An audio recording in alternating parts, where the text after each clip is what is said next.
patana pamoja, kwa sababu kama saa hizi vile tumesikia kutoka kwa daktari ya mifugo pande hii, amesema walichukua blood samples wakapeleka kwa laboratory, ikaonekana kwamba kuna virusi vinaenea. Tukitumia hiyo habari tutazuia hiyo ugonjwa kuua binadamu. Na hiyo saa hizi vile tumepata hiyo habari, ndio tunatuma grupu iende huko mashinani kuambia wananchi kwamba watahadhari.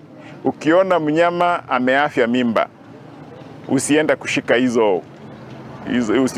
hizo bila kuvaa vitu kama gloves, kwa sababu hizo viini zinaenea wakati unakuja in contact na hiyo abortus. Ya matibabu ya mifugo njuzi wameweza kwenda mashinani wakachukua zile animal samples, tukafanya utafiti kidogo na tukaona kwamba kuna ugonjwa hili la Rift Valley fever. Tunalete muungano moja, pesa pamoja, ili tuweze kufanya kazi moja pamoja.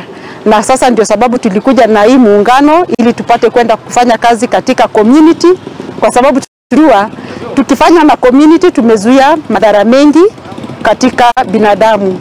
Na Isiolo County Government wamekuwa very supportive na wametupatia mazingira mazuri ya kufanya kazi pamoja. Sisi kama County Government ya Isiolo tumeweza kutimiza, kwa sababu insurance iko kwa ajili madaktari zaidi. Tumefanya ni vile tunaongojea posting na mambo ya promotion na designation imefanyika, list tayari kwa Public Service Board.